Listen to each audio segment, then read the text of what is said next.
Les initiatives politiques se multiplient pour réglementer et encadrer le secteur de la prostitution. Ce métier qu'on qualifie de plus vieux au monde a-t-il sa place dans nos sociétés modernes? Quelle cohabitation avec les riverains des quartiers concernés? Comment accompagner celles et ceux qui louent leur corps, parfois sous la contrainte, mais pas toujours? Eh bien, on va en débattre. Bienvenue sur le plateau de Versus.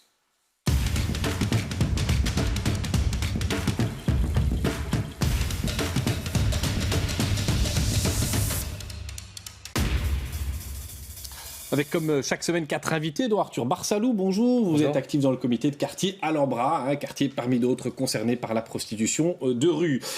Isabelle Jaramillo, bonjour, merci d'être là. Vous êtes la coordinatrice de l'ASBL Espace P. Vous allez à la rencontre des prostituées et on verra quel est le travail que vous faites sur le terrain. Travail de terrain aussi pour l'association Pagaza que vous dirigez, Sarah Dehovre. Merci à vous aussi d'être là. Et on l'a dit, les politiques se saisissent de la question avec notamment une résolution au Parlement bruxellois que vous portez avec d'autres. Juan Benjumea, merci. Vous êtes parlementaire pour le parti écologiste néerlandophone Groen. Isabelle Jaramillo, vous sentez que quelque chose bouge côté politique, une résolution au Parlement bruxellois, une proposition fédérale pour donner un vrai contrat de travail aux prostituées, ou bien on est toujours dans ce que vous avez déjà par le passé appelé une forme d'hypocrisie, voire de putophobie? Alors oui, évidemment, les choses bougent, ça c'est un fait certain, c'est vraiment historique, aussi bien au niveau fédéral qu'au niveau de la région bruxelloise quand même. Je tiens quand même à le souligner, d'autant plus que il a fallu du temps pour en arriver là, pour que les politiques se rendent compte quand même qu'il était vraiment indispensable de mettre des choses en place et de mettre un cadre du travail, mais aussi d'avoir une résolution au niveau de la région bruxelloise. Ça, ce sont quand même deux éléments indispensables pour faire bouger les lignes, comme vous dites. Après, la question de la putophobie et du stigma et de tout ce qui fait que c'est encore compliqué dans notre société d'avoir une société inclusive pour que cette activité puisse se faire, c'est encore autre chose. Pour qu'on comprenne bien la position de votre association, la prostitution, on doit faire avec parce qu'elle existe partout depuis tout le temps, ou bien prostituée, c'est un métier comme un autre qui doit être respecté, traité comme les autres. C'est pas exactement pareil. Quelle est la position que vous défendez à l'Espace P? Alors, pour Espace P, clairement, c'est une activité professionnelle avec ses spécificités. On ne peut pas parler d'un métier comme un autre. C'est un métier qui est spécifique, avec des particularités, avec des choses qui sont compliquées dans ce métier, mais c'est un métier. Et donc, il faut que ces personnes qui l'exercent puissent avoir des droits au même titre qu'une autre activité professionnelle, ce qui jusqu'à présent, ce n'était pas possible. Donc, c'est quand même une grande révolution, en fait, quelque part, pour amener les gens qui ont envie de rester dans l'activité, de pouvoir bénéficier de droits auxquels ils n'ont pas accès jusqu'à présent, qui sont les droits fondamentaux, comme toute autre activité professionnelle, mais avec des spécificités. Ok. Arthur Barsalou, vous habitez, vous, un quartier où la prostitution, on sait ce que c'est. Racontez-nous, c'est quoi d'habiter, en l'occurrence, le quartier Alhambra? La prostitution, c'est pas uniquement le soir, c'est un peu à toute heure du jour ou de la nuit, notamment. Non, en fait, c'est une activité qui a lieu tout le temps. Alors, vivre en tant que résident d'un quartier où il y a de la prostitution, c'est être souvent confronté à beaucoup de choses qu'on qualifie de nuisances. Donc, c'est beaucoup de bruit, beaucoup de saleté, beaucoup d'individus louches qui traînent dans la rue. Il y a aussi pas mal de mes voisins qui ont subi des agressions. Voilà, en tant que résident d'un quartier comme ça, c'est vivre dans un endroit qu'on peut vraiment qualifier de louche et parfois dangereux. Voilà, c'est assez malaisant comme ambiance. Vous vous en doutiez quand vous êtes installé là? Vous êtes propriétaire, je pense. Vous saviez quand même ce qu'était le quartier Alhambra, ou bien on peut se tromper complètement? Alors, je pense qu'on peut avoir une image de ce que c'est la prostitution, et moi, j'avais aucun problème avec ça. Enfin, je veux dire, personnellement, je suis pas du tout contre. Mais en fait, je crois il faut le vivre. La prostitution, comme elle est exercée dans le quartier Alhambra, donc la prostitution de rue, qu'on pourrait qualifier de sauvage, c'est totalement différent.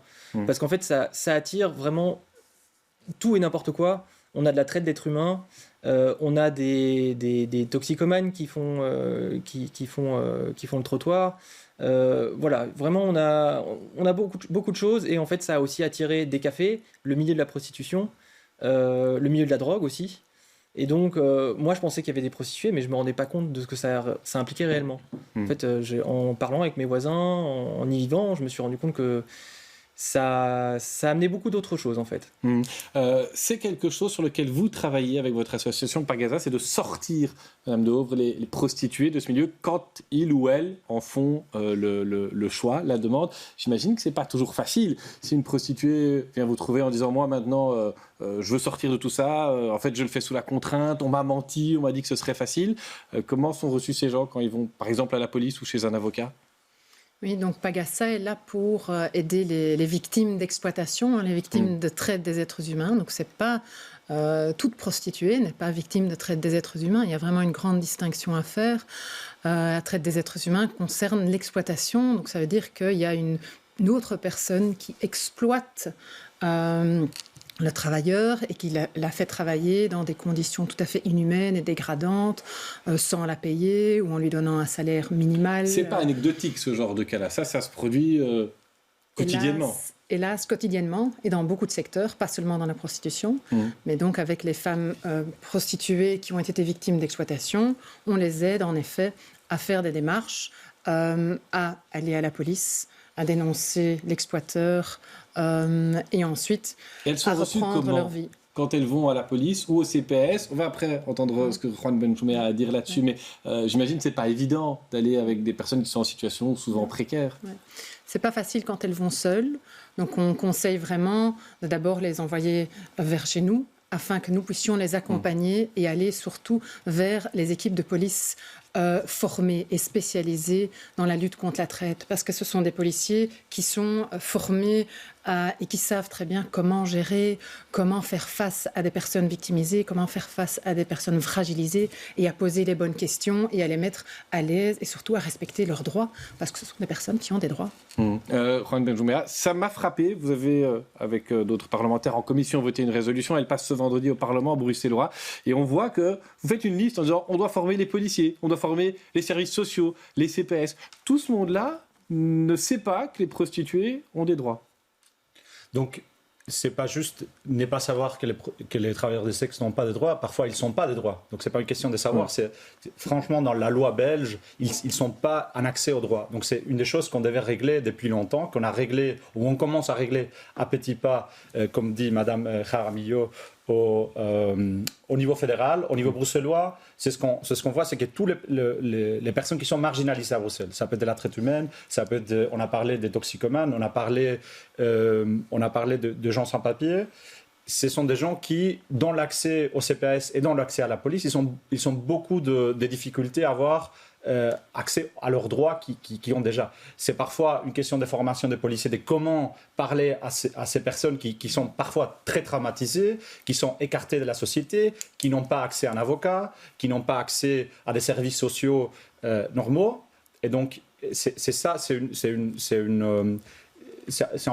faire plus bas seuil le contact qu'on a avec les policiers. Et Isabelle Jaramillo, c'est ça la putophobie, hein. C'est ça que vous dénoncez, c'est quand finalement quelqu'un va avoir un service public et qu'il n'est pas reçu comme un vrai citoyen. Ça, c'est interpellant tout de même. Oui, mais ça fait partie de notre société. On est dans une société où les personnes prostituées ou les personnes qui exercent le métier du travail du sexe sont victimes de stigmatisation. C'est une stigmatisation qui est constante, qui est récurrente et qui est dans le langage courant aussi également. Ce qui fait qu'aussi ces personnes-là développent ce qu'on appelle une auto-stigmatisation, à savoir qu'elles ont peur elles-mêmes d'entamer des démarches seules pour aller vers les CPS, pour aller vers la police. Et que donc c'est sûr et certain qu'à partir du moment où elles sont confrontées à ce genre de stigmate, elles n'ont plus envie. Elles n'ont même plus envie d'avoir recours à certains droits auxquels elles pourraient prétendre. Juan Benjumea, je vois que dans la résolution, vous demandez une exemption de contrôle de l'Office des étrangers. C'est une compétence fédérale, mais quoi ? Ça voudrait dire que quelqu'un qui n'est pas en ordre de rester sur le territoire, s'il prouve ou si elle prouve qu'elle est venue pour se prostituer, aurait le droit de rester ? J'ai un peu bien compris ? Non, ça va trop loin, mais en fait, c'est ce qu'il faut saisir, c'est que parfois les personnes qui parfois veulent se rendre à la police pour dénoncer des choses, ils sont toujours perdantes dans la matière. On peut penser à un autre exemple qui n'est pas comparable, mais qui donne exemple, c'est quand on habite dans une maison qui est insalubre. Si on dénonce le fait qu'elle est insalubre, parfois, c'est ce qui va se passer, c'est qu'on est expulsé de la maison parce que la maison n'est plus habitable, est rendue. Et donc les prostituées n'osent pas se plaindre. Et donc, oui, c'est ça que toutes les associations, et je tiens à dire, ce travail qu'on présente ici, c'est un travail collectif des députés, mais c'est surtout un travail des associations qui sont venues au Parlement. Associations de tout rang, qui travaillent avec tout type de personnes qui travaillent dans le travail du sexe, Alias, Utsopi, Espace P, Pagaza, etc. Donc il y a eu plein d'associations qui sont venues nous porter leur vécu. Et en nous portant leur vécu, ils nous ont dit, en fait, quand les gens se rendent à la police ou se rendent au CPS, il y a cette stigmatisation qui était aussi dans la loi. Parce qu'on ne pouvait pas dire légalement qu'on faisait du travail du sexe. On disait qu'on faisait du massage, on faisait des autres activités, parce que sinon, on s'est trouvé dans une situation d'exclusion légale. Et donc c'est ça le problème. Et peut-être pour ajouter, pendant le Covid, il y avait l'outil Police en web où on pouvait faire déclaration de pas mal de faits via en ligne, anonymement. Enfin, anonymement dans le sens qu'on ne devait pas se rendre physiquement au bureau. Et on l'a vu pour les violences faites aux femmes, par exemple, et ça a beaucoup aidé. Parce que les femmes vont plus oser dénoncer quelque chose qui va être reçu par la police et puis être appelé par un policier qui est spécialisé dans la matière. Parce que c'est ça parfois le problème. Il y a des gens formés à la police, mais les gens qu'on rencontre quand on va à 21h, à 22h à un bureau de police, ce n'est pas les gens qui ont la compétence spécifique, parce que ce sont des gens avec des profils généraux. Arthur Barsalou, la police, elle est présente dans un quartier comme le vôtre. Ça aide quand une voiture passe, ou bien où ça ne sert à rien, ou au contraire, ça crispe les choses? Alors ça fait partie des demandes qu'on avait formulées auprès de la ville. Il y a une période où vraiment c'était très aigu les nuisances qu'on subissait, et on pensait même qu'on avait perdu le quartier au milieu de la prostitution. Et c'est vrai que dans cette période-là, on avait formulé des demandes, notamment une présence policière. Et elle est là maintenant plus dans votre quartier? Est-ce que ça fonctionne? Alors, je ne sais pas si elle est institutionnalisée. Je ne sais pas s'ils ont prévu des passages. Ouais, je pense que oui. Un peu de confidentialité, mais vous avez vu quelque chose, vous, en tout cas? En tout cas, en présence policière, oui. C'est-à-dire que maintenant, dès qu'il y a des voisins qui se plaignent ou dès qu'ils ont besoin d'aide, ils appellent le 112, et il y a souvent des patrouilles qui viennent assez rapidement. On a la chance d'être dans le centre, c'est très facile pour eux de venir. Isabelle Jaramillo ou Madame Dehaut, vous êtes en retard de temps de parole. Toutes les zones de police se valent en la matière, ou bien il y en a qui sont peut-être plus en pointe, plus efficace dans le travail en matière de prostitution, quand des riverains appellent parce qu'il y a un problème ou parce que des prostituées sont victimes d'une agression? Il n'y a que très peu de zones de police qui ont une unité spécialisée prostitution et traitent des êtres humains. Donc ça, c'est regrettable. Et donc heureusement, dans la résolution, il y a écrit qu'il faudrait au moins avoir une personne de référence traite des êtres humains et prostitution dans chaque zone. Mais je me dis qu'il faudrait avoir une équipe spécialisée dans chaque zone. Parce qu'on voit qu'avoir une présence policière sur le terrain, c'est essentiel pour le sentiment de sécurité, aussi bien des riverains que des travailleurs du sexe qui travaillent sur le terrain, parce que s'ils ne peuvent pas faire leur travail dans des conditions de sécurité, ça a un impact sur leur vie. Et ce que je pense qui est important, c'est que les policiers sur le terrain, ce sont justement nos yeux et nos oreilles sur le terrain. C'est eux qui détectent les victimes et qui peuvent les orienter. Quelles sont les zones de police qui forment et qui informent bien leurs policiers? Alors, il y a la zone Bruxelles-Nord qui a une bonne équipe traite et prostitution. À Scarbeck, il y a une très chouette équipe aussi, c'est surtout la commune qui a une plateforme en fait et qui rassemble tous les acteurs différents lors de réunions tous les quelques mois. Et je pense que c'est essentiel parce que de se voir entre policiers, communes, CPS, associations, parquets, on arrive à se parler et à voir où sont les zones problématiques et à trouver des solutions communes et portées ensemble. Et c'est dommage que ce genre de plateforme n'existe pas dans d'autres communes. Pensez à quelle commune? Je sais pas, on parle souvent de Saint-Josse, dont les prostituées accusent le bourgmestre de vouloir fermer purement et simplement l'activité. Ce serait bien d'avoir une telle plateforme à Saint-Josse, mais aussi à Mille-Bruxelles. Dans le temps, il y en avait une plateforme, et depuis quelques années, avant le Covid, elle n'existe plus. Et c'est fort dommage. Dans le quartier Alhambra, il y a eu une vague d'arrestations, 25 arrestations au mois de février. Vous remarquez les uns les autres parfois des vagues d'arrivées comme ça sur plusieurs mois, plusieurs semaines, plusieurs années de certaines régions géographiques. Là, c'était apparemment la prostitution chinoise qui était ciblée. Il y a d'autres pays d'Afrique subsaharienne. Vous le voyez, vous le remarquez comme riverain, on le remarque dans certaines études. Je ne sais pas qui veut intervenir là-dessus. Madame Dehaut, oui. C'est pas nécessairement par vague d'arrivée, mais c'est surtout que la police en fait est informée de certaines situations, et à ce moment-là commence à enquêter, et puis contacte en fait les zones de police, les autres zones de police sur Bruxelles, mais aussi sur le pays, et font alors des actions coordonnées sur tout le pays. Et c'est pour ça qu'à un certain moment, on a retrouvé tellement de Chinoises. Mais c'est comme en 2016, on a retrouvé énormément de Nigérianes sur tout le territoire belge. Mais c'est vraiment grâce à des actions coordonnées par différentes zones de police sur tout le pays. Alors, il y a quelques propositions concrètes qui circulent, des expériences qui sont menées. Je vais vous les soumettre et puis vous allez me dire ce que vous en pensez. Un bouton d'alarme dans les chambres où se déroule une activité de prostitution. Juan Benjumea, bon, c'est dans la proposition de résolution, donc j'imagine que vous êtes favorable. Du côté des associations, c'est une bonne idée ou une fausse bonne idée, le bouton d'alarme pour les prostituées, connecté direct à la police? Alors, c'est une bonne idée. Après, il faut voir la faisabilité. Je pense qu'il y a souvent de très bonnes intentions dans les propositions. Après, sur le terrain, on voit qu'il n'y a pas toujours de faisabilité, en tout cas de possibilité de le mettre en action. Quoi. Une villa Tinto, et donc finalement on débarrasserait la rue d'une bonne partie des personnes qui font le tapin, et qui veut trouver de la prostitution va à un endroit où c'est pas au vu de tous, ça se fait à Anvers, pourquoi pas à Bruxelles, c'est pas tip top dans votre proposition de résolution. Donc qu'en pensent d'abord les associations, puis on entendra Juan Benjumea. En tout cas, pour Espace P, ce n'est pas la seule solution. Il faut bien se dire une chose, c'est que le travail du sexe a de multiples visages et que toute personne ne voudra pas exercer dans ces lieux-là. D'autant plus que, encore une fois, c'est sortir cette activité de l'inclusion de la société. Et donc, nous, quelque part, on n'est pas tout à fait raccord avec ça. À partir du moment où il n'y aurait que cette proposition-là, ça ne pourrait pas coller. Des personnes qui exercent, par exemple... dans les carrés, ou des personnes qui exercent dans les bars, ou des personnes qui exercent en rue, n'auront pas spécialement envie d'aller dans une villa Tinto. Alors par contre, dans la résolution, il est écrit, je vais le citer, « Aménager l'espace urbain possible pour y intégrer un échange économico-sexuel ». Il y a des enfants qui nous regardent, mais on a compris de quoi il s'agit. C'est ça l'idée, c'est dire on doit quand même, d'une certaine façon, prévoir qu'en rue, il va y avoir des rapports tarifés pour des gens qui ont embarqué un ou une prostituée en voiture. C'est ça l'idée, Juan Benjumea. Je pense que l'idée, c'est surtout, on est aujourd'hui dans une logique qu'on fait comme si ça n'existait pas. Et donc, c'est déjà remarquable, c'est pressant surtout dans 3 communes dans le territoire. Ces 3 communes qui ont chacune un règlement spécifique qui pousse les personnes qui travaillent dans le sexe dans des différents types de locaux, d'espaces, dans la rue, pas dans la rue, dans des fenêtres, dans quelles conditions, avec quelles taxes. Et donc ça, il faudra déjà harmoniser.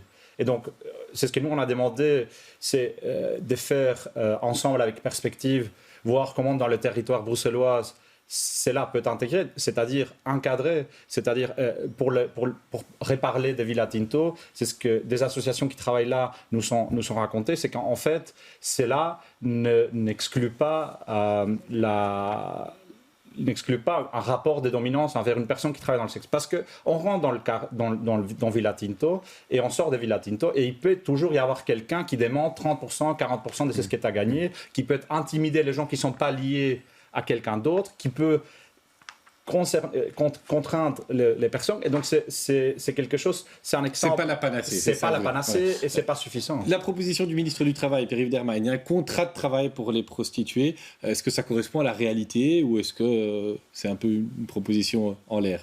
Très vite les associations, puis on retourne chez le quartier à l'Ambra pour voir ce que vous avez comme demande. Alors, ce qu'il faut bien se dire une chose, c'est que c'est le premier pays au monde à mettre en place un cadre du travail pour le travail du sexe. La Nouvelle-Zélande était le premier pays à avoir décriminalisé, la Belgique le deuxième, mais nous sommes le premier pays au monde à oser franchir ce pas-là. C'est quand même à souligner. Alors, ça ne va pas répondre à l'ensemble des besoins, mais en tout cas, les personnes qui auront la possibilité, l'opportunité de rentrer dans ce cadre, elles pourront prétendre à tous les droits, au même titre que d'autres personnes qui ont un emploi en Belgique. Arthur Barsalou, vous, quand vous entendez toutes ces discussions, des projets, de lois, de connexions à des commissariats, ça correspond à ce que vous espérez pour votre quartier, où, je le répète, vous allez rentrer ici après l'enregistrement de l'émission et vous allez sans doute, certainement, croiser des gens qui se prostituent. Et qu'est-ce que vous attendez, vous? Qu'est-ce que vous demandez dans votre quartier? On peut se réjouir évidemment de toutes les avancées qu'il y a en termes de droits. Je veux dire, il n'y a personne dans le quartier Alhambra qui soit nécessairement contre la prostitution ou pour la misère humaine. Évidemment, c'est dramatique ce qui se passe dans notre quartier. Mais c'est vrai qu'on s'interroge aussi, et c'est parfois alertant, de l'idée de faciliter la prostitution en rue, c'est quelque chose qui nous inquiète beaucoup. Hein. Les propositions notamment de Madame Els Rochette, c'est quelque chose qu'on prend très au sérieux. Parce que nous, on est dans un quartier dans lequel la prostitution se fait dans la rue. Vous pensez à quelle proposition quand vous dites celle de Madame Rochette ? Notamment le fait de faciliter la prostitution dans la rue. Enfin, je ne les connais pas en long en large. Je peux peut-être intervenir en un mot. C'est juste, par exemple, le fait qu'il y ait des toilettes publiques. On parle aussi de sécurité. Donc, c'est un quartier où on sait que c'est pressant. C'est peut-être utile qu'il y a des antennes de police qui sont proches. C'est peut-être utile qu'il y ait l'illumination, qu'il n'y a pas des coins de rue où les gens sont en danger. Chaque quartier bruxellois où il y a de la prostitution a un type de prostitution, entre guillemets, différent selon le type de service, l'origine des gens qui se prostituent. Vous dites oui, Juan Benjumea, c'est confirmé. Il y a l'avenue Louise, il y a le quartier Alhambra, alors c'est historique, c'est sûrement, c'est clairement historique, mais c'est vrai que dans le quartier nord, on a la rue d'Arscott avec les salons de prostitution. À l'arrière, dans la rue des Plantes, rue de la Rivière, rue Linné, clairement, ce sont des carrés, donc ce sont des rez-de-chaussée qui sont loués avec un contrat de bail privé entre une seule personne, qui est la locataire du lieu, et le propriétaire. Il y a la prostitution de rue qui se fait dans le quartier Alhambra, mais également avenue Louise, plus dans les parcs. Il y a quand même aussi donc la partie des hommes qui ont du sexe avec les hommes, qui exercent aussi dans certains lieux publics qu'on n'a pas encore nommés ici non plus. Et puis il y a toute une partie quand même, qui est quand même la grande majorité des personnes qui exercent cette activité, qui se fait via Internet ou via les réseaux sociaux, et qui est donc une partie du travail du sexe qu'on ne voit pas et dont on parle très peu, mais qui existe beaucoup, et où des phénomènes de violence peuvent exister, ou des phénomènes de traite existent aussi. Donc ce n'est pas non plus à oublier dans le débat. Arthur Barsalou, il y a des contacts, des échanges parfois avec les prostituées, entre les prostituées et les riverains. On se dit bonjour, on se dit écoutez s'il vous plaît. Non, en fait, vraiment, la situation depuis 20 ans, elle est explosive entre les prostituées et les riverains. Voilà, je pense qu'il y a beaucoup de messages qui se passent entre prostituées sur les habitants qui militent justement parce que la situation de vivre dans un quartier de prostitution de rue, c'est vraiment difficile. Et nous, on est vraiment contre le fait de rendre cette prostitution plus favorable. On pense sincèrement qu'elle n'a pas sa place dans un endroit où il y a des habitants, et notamment une forte concentration de population. Et ça, vous le comprenez du côté des associations, vous comprenez que ça pose problème à des familles, des personnes même sans enfants, de sortir et de voir de la prostitution au pas de la porte le matin quand on part au travail, le soir quand on rentre, Vous entendez cette espèce d'appel à l'aide quelque part, monsieur ? Pas envie d'y répondre ? Moi, je veux bien, mais je ne sais pas si... Je vais le tourner autrement. Est-ce que vous avez déjà, dans vos contacts avec des personnes prostituées, eu des gens qui vous ont dit « mais moi, j'assume mon travail, ma vie », et puis qui, après coup, vous disent « j'aurais pas dû ». Parce que c'est aussi ça, finalement. Sur le moment, on y croit très fort, on se dit « on doit y aller », et puis pas, en fait. Alors, pour répondre de manière aux deux questions, c'est sûr et certain qu'on peut comprendre les nuisances et les difficultés que vivent les habitants. Il faut savoir que les travailleuses du sexe le vivent aussi. Et que tout ce qui concerne les phénomènes de violence, les phénomènes liés aux problèmes d'assuétude, aux raquettes, au fait que les personnes sont violentées elles-mêmes, elles le subissent au quotidien aussi. Et donc, il y a des éléments qui sont vraiment transversaux entre à la fois les habitants et les travailleuses du sexe. Nous, ce qu'on déplore aussi, surtout, c'est qu'il y ait une cristallisation et une forme de radicalisation dans le fait d'intolérance par rapport à l'activité en rue, et que pour nous, ce qu'il nous faudrait plutôt, c'est avoir des espaces de concertation où justement, il y aurait la possibilité de pouvoir échanger sur les spécificités, les difficultés de chacun. Je vous sucre, mais parce qu'on arrive au terme de cette émission et vous avez le temps d'un jingle pour trouver votre dernière parole là-dessus.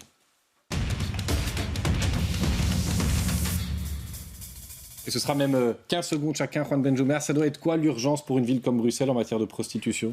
De pas plus regarder chacun de son côté. C'est un problème de santé pour les gens qui font du travail du sexe, c'est un problème de sécurité pour eux et pour les riverains, c'est un problème d'espace public. Et donc, il ne faut pas que chacun s'y prenne de son côté, il faut travailler ensemble. Et c'est la proposition la plus importante de notre résolution, c'est qu'il faut une plateforme régionale qui a la possibilité de faire des politiques pour toute la région. Arthur Barsalou, la priorité pour vous, habitants d'un quartier où il y a de la prostitution, vous attendez quoi là maintenant, dans les jours, les mois à venir des autorités ? La fermeture des hôtels de passe dans le quartier Alhambra. On a déjà obtenu, après beaucoup de travail, la fermeture du Studio Europe. On espère aussi la fermeture du Studio 2000 parce qu'on sait que en fait, la prostitution va s'évaporer quand les hôtels de passe seront terminés parce que c'est vraiment le lieu de travail.